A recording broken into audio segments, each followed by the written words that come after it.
Hello, everyone, and welcome back to another episode of the Concussion Nerds podcast. And today we get to welcome an old friend of mine, an amazing past mentor. He's been my past coach. I've done one-on-one coaching with you, group coaching with you. The first time I saw this individual was on the influencer stage in 2019. Mm-hmm.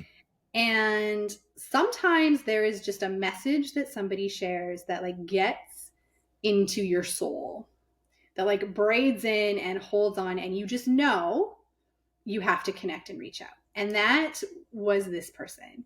So today I am so excited to welcome my dear friend, Mr. Anthony Trucks, to the podcast. Hey, how are you? I'm fantastic. Thank you for being here. Yeah, of course. Happy to. So there's so many things we can talk about. You are a wealth of information in the professional development world, in the business world, and all these things. And so, as you well know, because you've been with me on my own journey for the last, good gosh, we're going on 5 years this fall, off and on, that a lot of the work that I do is obviously with concussion, with people on a healing journey, because individuals still don't realize that, it's 3 days, you shake it off and you're back to normal. And then clinicians. And I guess first question, so you've done a gazillion things, played professional football, Ninja Warrior. Do you have your own experience with concussion at all in your life? I probably do, but I don't think they called it that back then. I played football, so you can't not. So I guess what they would call it now is if you get up and you see stars or you don't know where you're at. So I remember it was one of my last football games. If that might have been the last football game when I got hurt in my shoulder. But I remember I ran full speed this guy and I hit him, and then I was in the huddle. I remember tackling him. I just was in the huddle now. Now I'm sure obviously I was functioning, but I wasn't conscious at the same time.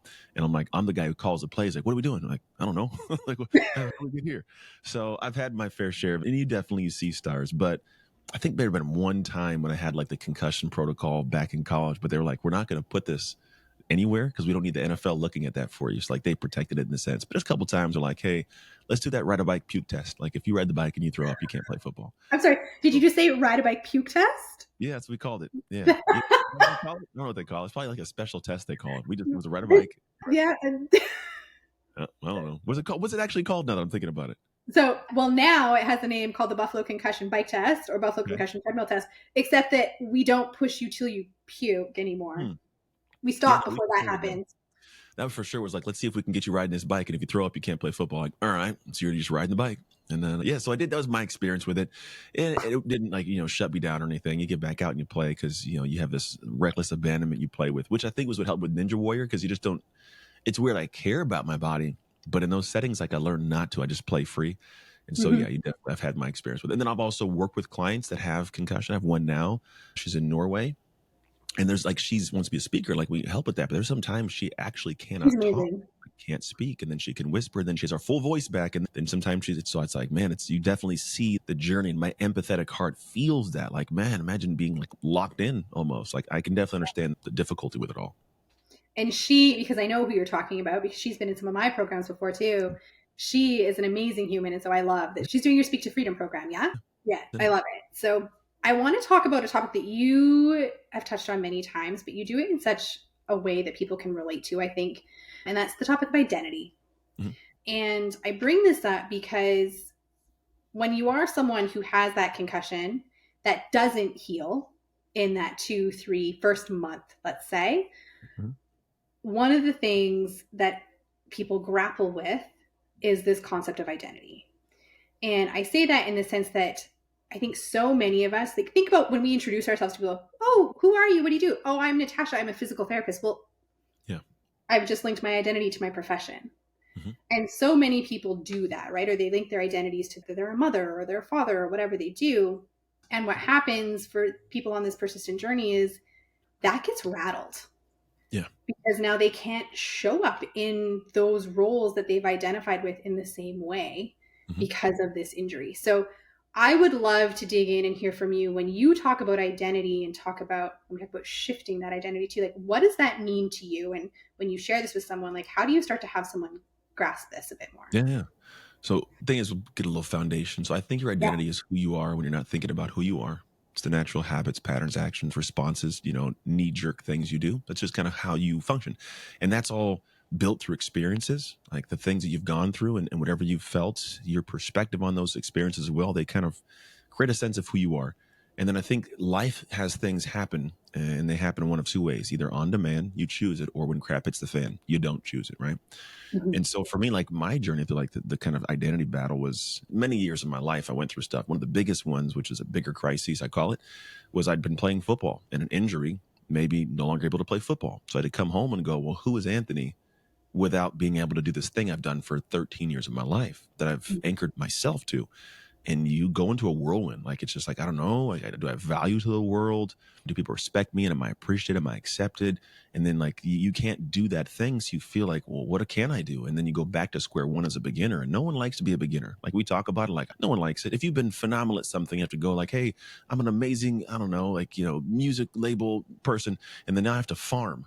Like, oh, like that's not fun, like I gotta go farm because, so you have to whole journey, and then you gotta, like, you question, who am I? And so the interesting thing is this whole shifting concept. It's making action happen, pattern shifts. The shifts you make in time, they take you to the exact same journey you already have went to arrive at the identity you have now. But what happens is some people never start that journey again. An injury happens, something takes place, and I get stonewalled here. And all I have is perpetuating feeling of I suck, I'm not good enough, I can't do anything, as opposed to realizing, no, you built up to that level you were at. Then someone just knocked you off a few rungs, but you have the skill to climb again. And when you can refocus and then, I guess, restart your journey towards taking more experiences and building into new identity, you can actually build one better than what you had. Like for me, I had football, lost the career, couldn't play the game anymore, and everything that made Anthony was gone. But over time, I rebuilt to where, like, that's a small piece of my story. It's a blip in the radar of Mhm. who I am as a human, I believe. But for me, I've rebuilt something that I would do way more. Like if you sat me down and said, Anthony, you can have an NFL career or you can do what you do now, 1000%, I would say I'm going to do what I do now. Speed coached. I get to save my body, be home with my family. I make more than I did when I played in the NFL now. Like it wasn't the same. I wasn't a big star, right? So for me, it's like, no, 100%, I'm keeping this career. And so because of that, I look at people and I go, look, you may have a setback. Something happens. That's happened. That's life, right? But all we have to do is go, I already have within me and experience wise the ability to build, to create. So now I'm going to go and say, hey, life happened with the crap hitting the fan, but let me choose to lean into this and reapply what I already know how to do. I love that. So, because we do absolutely see people that get stuck in this loop of like, this is what I always say to clients. So it's always like, I want to go back to the way things were and I want to go back to who I was. And my biggest thing is whether this injury, and I always say to people too, like, I've never had persistent concussion. So this is obviously speaking from like, I empathize with you, but I've never lived it. Yeah. But I try to say to them too, it's, year 4, say, of your journey on this healing journey, and there's definitely been ups and downs, but whether there had been an injury or no injury, you would not be the same person today who you were 4 years ago. Or at least I hope you're not, Yeah. It'll because go. life is going to change us in one way or the other, no matter what, and being open and receptive to that. The hard part, I think, sometimes is absolutely when it's not our choice. Yeah. And you Mhm. feel like, so examples, and this was probably similar to you, is people that have in this place, like they feel like there was zero choice. It got absolutely like ripped away from them, like zero control whatsoever. If someone is feeling that, like, how did that show up for you in your life? Because I know you didn't just go from, oh, this is great, oh, here's the silver lining, good, I'm going to rebuild. Like, Yeah. No, I how blew did my that life. show up for you in your life? And then what was that like piece that let you start to dig out of that?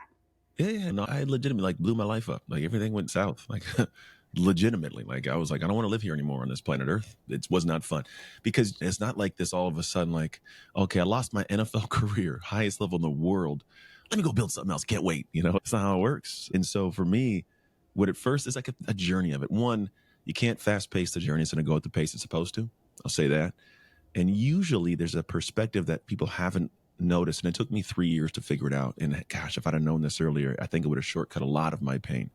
But here's what takes place. We operate it every day with a certain amount of emotion. And the emotion we give out to the world is a mirror to us. You give crappy emotion, you give crappy actions, you get crap back. If you give great energy and great emotion, you get the same back. And so it's a matter of, can I show up with that? But here's the problem. You don't usually have that if you don't feel like it's yourself. You're lacking that.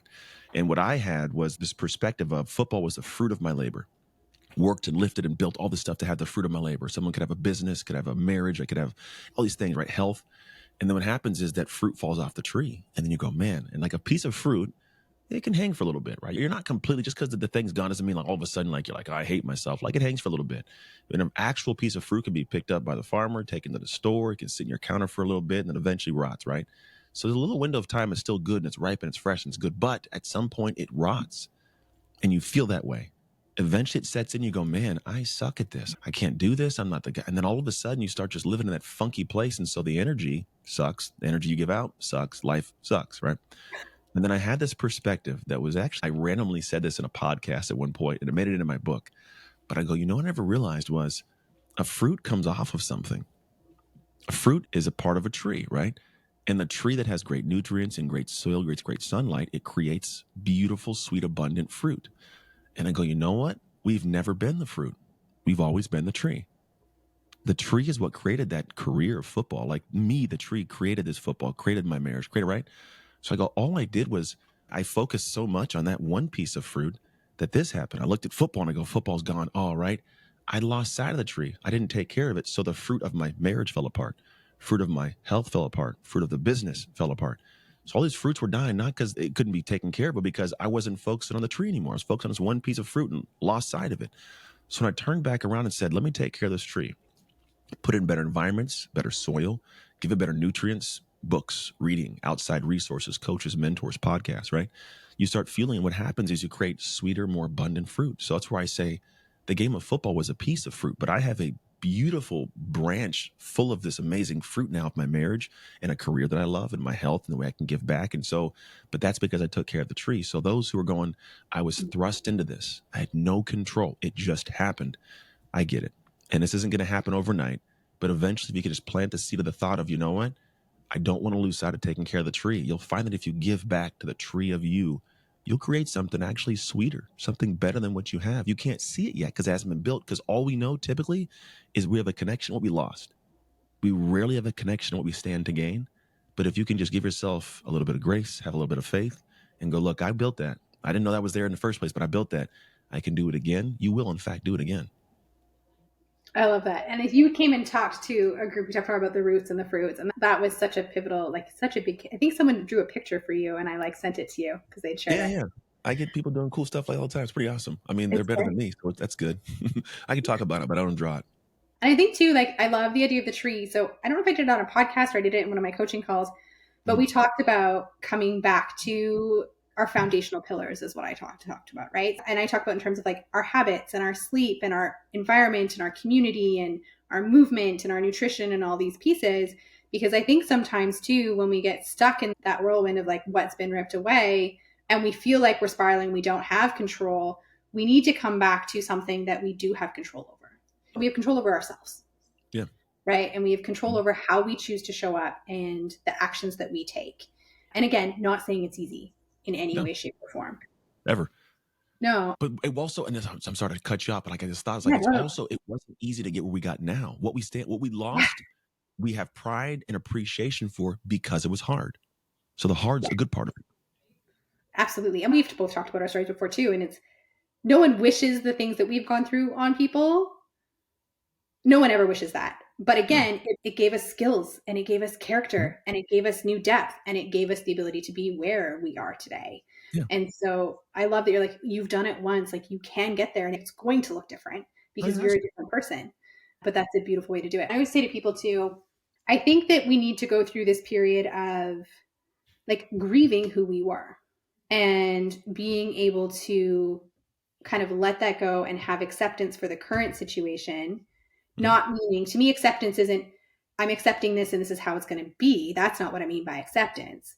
It's kind of grieving the loss of what you thought or what you had and who you were, and accepting that this is a current scenario and now I can move forward from that.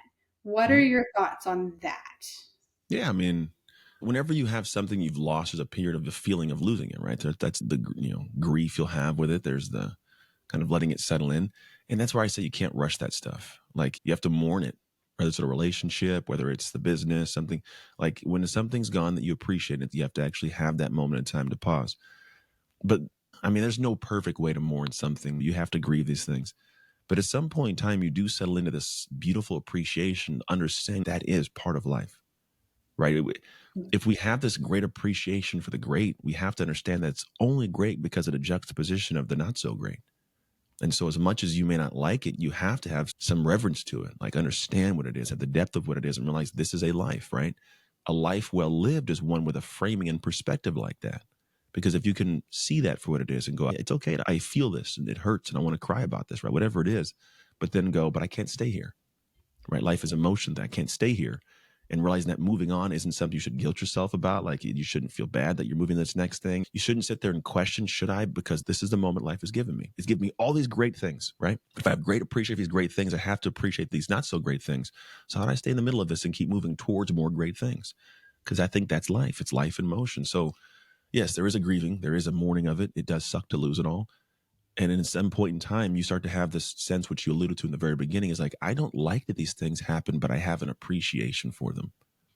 That I think is the thing that allows me to have a sense of like grace, a sense of pause. I mean, you've known me long enough. I'm never super high or super low. Like I have funky days, I have amazing days, but I'm not way off on one side of the spectrum because I found that when you live there and you're bouncing between the two, it's chaos. And people Right. don't do well with chaos. Even being around it, they can sense it and feel it. And the only way that I'm able to do that is because of the framing on the situations that arise. I had somebody just a couple days ago, all of a sudden, they've done work with the company, no big deal, but something happened in their life. I don't quite know yet. I'm getting some insights. But all of a sudden they go, this charge was a fraudulent charge. And I go, wait, what? Like they went to their bank, pulled the money out of my account. I go, what's going on? I look at it, it says it was a fraud. They didn't know, they didn't work present with the charge. They had no idea how the charge took place, don't even know this company. I go with our team signing up. I video you in the coaching program. You love the pro. What is, I'm not sure, right? You find there's some things going on. But for me, I don't flip out and go crazy to the extent of where when the person finally replied and goes, hey, this wasn't me, but I know who it was. They have access to my stuff and they kind of write this whole thing. I go, oh, and I was able to say, well, if I can help you figure it out, let me know. And you're welcome to come back. Like we want you. We like you, right? But if I'd have gone off the rocker, you messed that whole thing up. You just never know. And so I stay in that bubble because life has shown me that's never as good and never as bad as we think it is. And so I kind of navigated with that space of grace and understand that, yes, it sucks. These moments happen, but they don't have to create a sucky day or a sucky year or a sucky life, right? It's like, damn, it happened.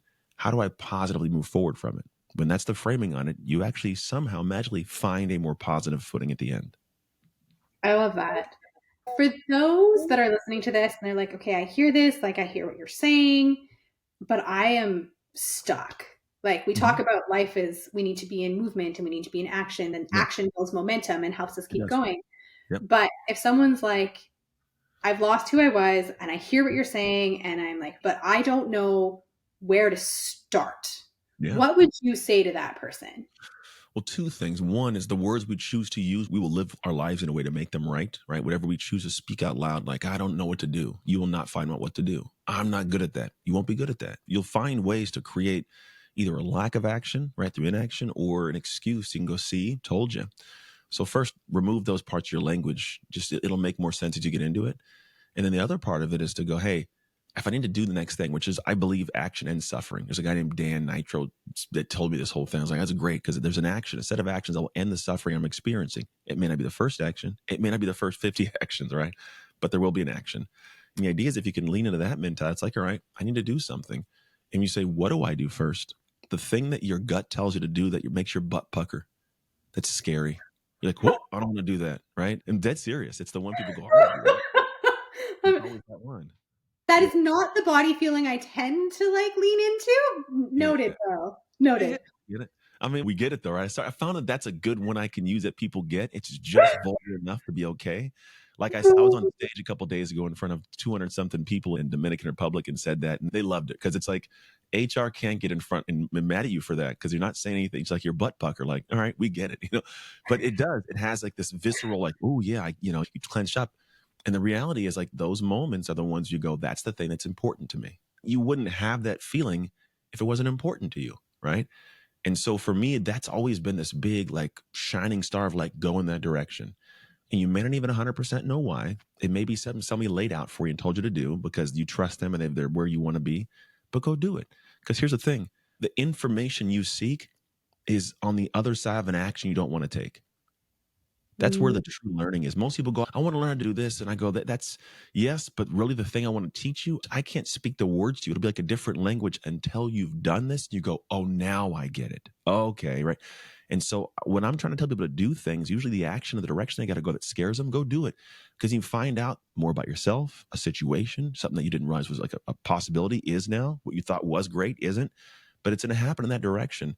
And it's the motion that creates the feeling. There's always the motion that creates the emotion. So people go, I want to feel confident again. I want to feel like it's dialed in. I want to feel like it's my thing. And I go, cool. We need to create motion in that direction. I don't care how long we sit here. We can sit here and talk about it all day long. It is not until you start testing this, putting it out into the world, trying this, giving action that the feedback creates the feeling you want. But you can't get that feedback until you've taken the motion. But most people go, I don't feel like it. And I go, great. That's the perfect time to do it. That's it.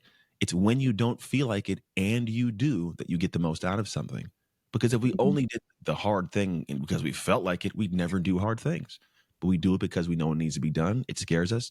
The feedback from it creates pride, confidence, skill set, capabilities, network, everything you want. But if you don't do those things, you don't get to enter that realm. I love that. I think someone shared with me once too. It's as humans, we like to know the outcome, right? And it's like, but we're never going to know the true outcome. Yeah. But all we need to do to take that next step is see the next step. Mm-hmm.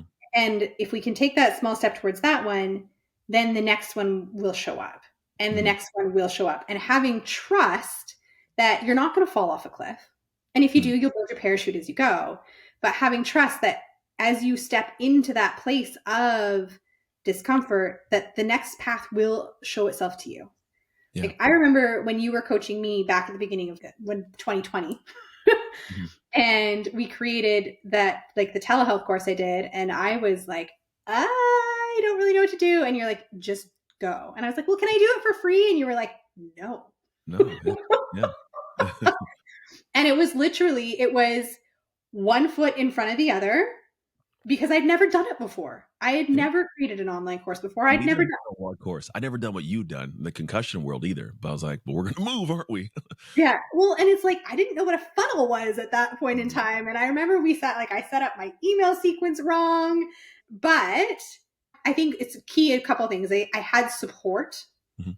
right? So I had trust in myself enough to know I'd figured it out, but I also had the support of someone who I knew had done something similar Yep. or like been in that space and was successful in that space. So I had that support that I could have confidence from you in that process.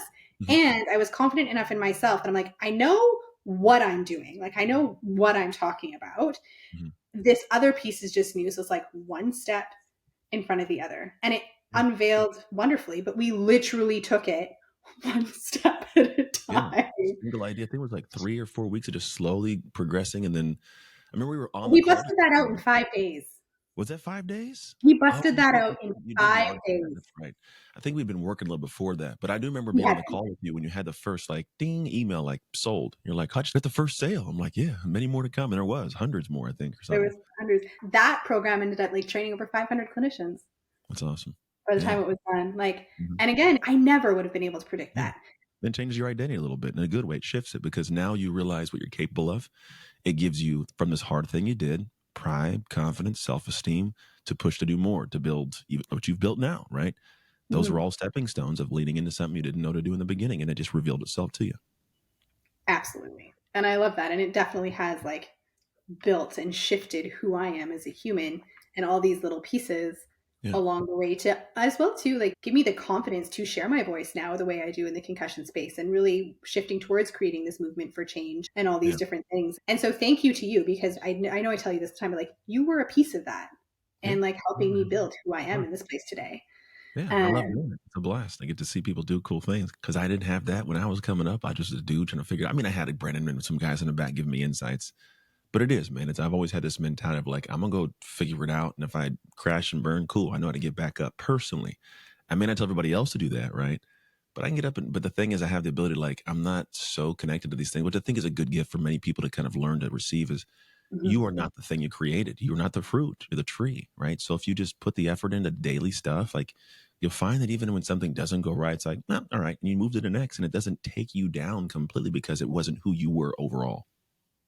I love that. Can you just say that again? Say that piece again. You are not what you created. So if what you created doesn't do well, it's what you created didn't do well. Doesn't mean that you aren't great. I'm going to wrap us right there because I love that. Because again, it separates who we are from what we do because we Mm. are not what we do. There we go. Yeah, no, it's just things. It's just parts of our life, man. I'm really at the end of the day, I'm a dude that just hangs out the house with my kids and my wife, and I happen to leave the house and go speak to thousands of people and then come home. That's kind of how it functions. I love it. I love my life, and I think honestly, that's the only thing we all should be looking for is how do you do something that you love? I think I'd mentioned to you recently. When you can do something you love to do and people love it, you do it. Welcome to a beautiful life. Yeah. No, that is a beautiful summary. I want to thank you so much for giving up some of your time today to come chat with us. It was always lovely, and you always drop these just amazing gems and knowledge with us anytime we chat. So thank you very much. If anyone wants to connect with you, tell us how they can learn more from you. Oh yeah, just go to at Anthony Trucks on Instagram. And outside of that, if you want to know about the work that I do, go to darkwork.com. Amazing. Go check it out, everyone. And I feel like identity was your start. And now it's morphed into everything you're doing with dark work, which is this whole Yeah. other thing that is Well, if you amazing. think about it this way, we're all starting at a certain point, which is we've all the same starting point. And it's like you're going up a hill to a destination. The top destination is an identity shift, right? That's essentially what it is. I want to wake up one day and go, I don't recognize myself in the best way possible, right? It's a shift of who you are, the pride, the confidence. The issue is how do I get from the bottom of the hill to the top? And you need a vehicle to get there. In the past, the language was called the shift method, and it takes way too much explaining for people to get what the shift method is. What it really is, it's dark work. It's the work you do in the dark that's unseen, it's unsexy, it's ridiculed, misunderstood, but it's what allows you to work in that dark so you can win the light and get to the top of that hill and wake up as that Mm, person I call like dominator's identity to govern and control your life. And so we're still 100% in the identity realm. It's just really anchoring down to what the vehicle is that gets people there. I love it. So for everyone listening, go check out his Instagram. You have books people can do, you have podcasts people can listen to. You will find it all there. Mm-hmm. And then again, if you want to know the deeper work and the other shift, going to thedarkwork.com. It has been an absolute pleasure. Thank you. Always, always. Thank you as well. And we will chat to everybody soon. Have a great day. That's today's episode. Thank you so much for tuning in. If you liked what you heard, give us a like, give us a share, give us a tag on Instagram, and please never hesitate to reach out. We love communicating and connecting with you.